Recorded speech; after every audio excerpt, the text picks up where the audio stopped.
Hello everyone, today we have new video review, and as you can see, this time we are going to talk about fresh release from Special Hobby.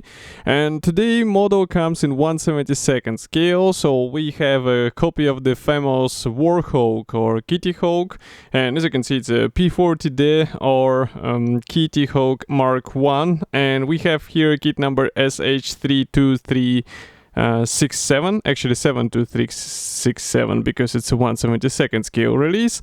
And we have a commercial sample here, so it means you will get exactly the same stuff as what you will see in this video review. This is the final shape of this kit, so nothing will change. And note that the name of this particular release is 4 guns, so we have a version with 4 machine guns in the wing as far as I remember. And first of all, I have to note the box art, so it looks really great. Here is comparison with my hand, so this box, I would say it's a typical size for Special Hobby releases in 1/72 scale. On the side here you'll find some safety information and also that it's made in Czech Republic, while here we have the safety information and also more information about the brand which made this kit. So this is a top opening box, let's do it right now. And here is what we have inside. So there is assembly manual obviously, and also we have plastic parts, and I guess decals are packed with the plastic parts. So we will start with plastic as usual, and then gradually we will move on to other components which are included here. So just give me a moment. It's a resealable plastic bag, so it's quite easy and quick to open, and then it's quite useful to store the parts which you are not using in your build. Okay, so there are 2 gray plastic sprues. I'm going to start with the sprue A, and here you can see that we have fuselage parts, we also have wing parts. And if I zoom in, maybe let's open the lenses. Now you can see what I'm talking about here. So overall parts design is similar to other P-40 kits from the same brand. We have one of the fuselage halves pre-molded together with the tail fin. It will serve as a guiding element. Note that this top section of the cowling is actually pre-molded on each half, so you have to be careful in this area. And here we have quite nice external features. So for this I think it's worth zooming in and actually rotating the sprue so that we can see all the parts here. So that's the left fuselage half. Next we continue with one piece tail wing, which is molded together with elevator. Here we also have the front mask for the air intake, so at least this part will not suffer from possible seams and gaps. And here we continue with the rudder. Next we have another tail wing, and by the way you can see that the flaps here on the lower section of the wing, they are pre-molded, so you won't be able to drop them. And here is another fuselage half. Now let's turn over the sprue. So here is what we have inside. We have guiding elements, and that's pretty much all because cockpit will be assembled separately.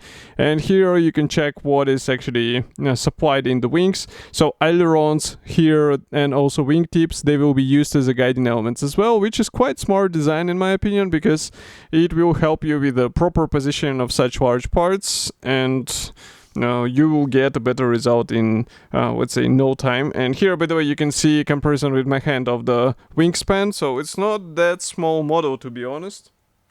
And next we continue with the sprue B. So here, as you can guess, we have mix of various parts because obviously we did not have a lot of things on the first sprue, so that's why I think it's worth again zooming in, rotating it like this, and checking everything from bottom to the top. So here we have the propeller hub, which is molded as a single piece part. We also have cockpit walls here, so as you can see they feature some pre-molded details, and it might be a good idea to play with some weathering. Again, you can also get some aftermarket P if you are not satisfied with what you get here, but it will involve additional investments, let's say.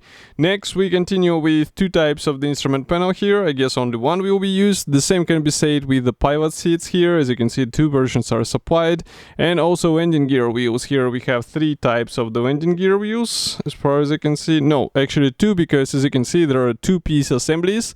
But as far as I remember, CMK offers the resin replacement, so if you would like to have something solid, then definitely go for it, and we reviewed it, so you can find it in our YouTube channel. Next we continue here with the coolant flaps. As you can see this one is in the open position, while here we have the closed one. And also here we have 2 types of the propeller. By the way, another type of the instrument panel, rear armor wall, main landing gear legs, and also air intake part. So everything looks really good. If I flip it over here, you can see that we have also guiding elements where it is necessary. So I would say overall design is quite well thought, so it shouldn't cause any problems during the assembly process, but still it's better to do some dry fitment before you try to glue everything in place. Next, I'm opening one more plastic bag. Here we have clear frame, and you can hear probably that one of the main sections of the canopy broke off. I'm not sure why, because there was plenty of space inside the box, but still this tiny part broke off, so it's not damaged. It just broke off. So here it is. And of course it is good to have the two-piece canopy assembly on small-scale aircraft, because this way you will be able to open the cockpit and show what is actually inside. Masks are not included, so in case you would like to cover your model with masks, you have to cut them by yourself, or you have to get an aftermarket release, for example from Special Hobby or from Edward, I think also produces it. Next, I have also found here one small thing which is 3D printed, and I'm not sure where it will be used, so we will have to investigate in the assembly manual. We also have here small markings that this is the left part, and if I flip it over here we have also the right part. So I wonder where it will be used. Maybe it's just some kind of a template for the panels. Next, we have a separate bag with decals. Actually, there is one decals sheet, and it's written that it's printed in Czech Republic, so I guess probably it is printed in Edward. By the way, there was also a PE thread, but this one is definitely the, let's say, template. As you can see, it's unpainted PE thread, and we have top and bottom written here, so I guess it will be used in order to copy some hatch on your aircraft. But that's not all. Next we continue with the decal sheet, so here it is. Let's close the lenses a bit and zoom out. So here you can see that we have all necessary symbols for several marking options. I can even see some cockpit decals, so we have instrument panel dials and even seat belts here, which is really great because some modelers are completely fine with such stuff, so why not? I mean, in 1/72 scale it might be a good thing to have those because of the size, obviously. Next we continue with assembly manual, so here I will have to zoom out a bit. It's a cover printed brochure. We have short history note on the first page, as you can see, and it's written in Czech and English. Next we continue with the parts map. So here you can see a lot of parts will actually stay untouched, so that's why pay attention and use the right ones so that you won't have the wrong configuration of your aircraft. Next we start assembly with the pilot seat. Here we will also apply the seatbelt decals, and then we continue with cockpit walls. They are being glued straight onto the fuselage halves, and then pilot seat is being installed in between the fuselage halves, and that's because we have the cockpit floor molded on one of the wing parts, so that's why. And note also these red areas here on the fuselage. That means that you have to modify them, and this cooling area modifications are specific only for the marking D. Next we continue with the wing assembly. So here we assemble the main wheel wells. Of course you will have to think through how to paint them, and note that you have also to modify the gun ports, because as you can see, for example, camouflage A and C, they will have 2 barrels. Also B here has 2 barrels. I wonder why. So the length of the barrels is different, and scheme D does not feature any barrels, so that's why.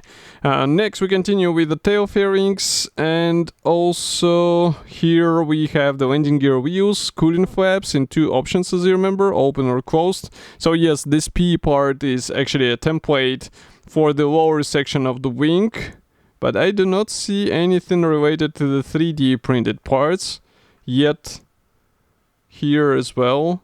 But here, by the way, you can see the small ad for the Special Hobby masks, which we reviewed as well, and this is quite handy addition.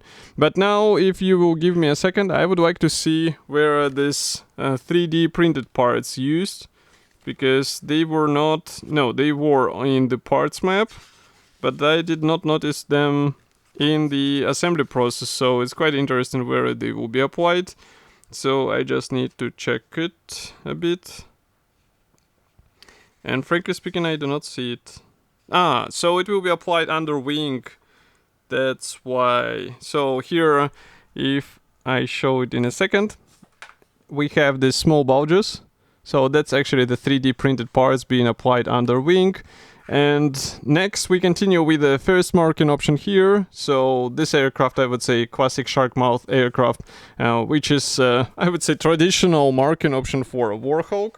Next we continue with two more marking options. This one is even more colorful thanks to its bright yellow nose section. And here we have the section D, which does not feature any gun barrels, as you can see. So this one was used, let me check.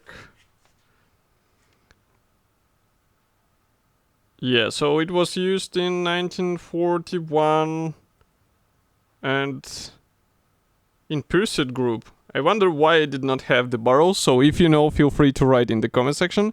On the next page we have the stenciling guide, and here we have the full list of the accessories for P-40D. We also have another kit, which is quite nice. It's a Messerschmitt BF109 from the same brand in the same scale, and which is also full of various accessories. And of course, I will be happy to hear your opinion about this release, so if you have something to say, do not hesitate, write it here in the comment section below. If you like this video, of course, press the like button, subscribe to our YouTube channel, and I will see you in the next video review as usual. Thank you for joining me today, and bye.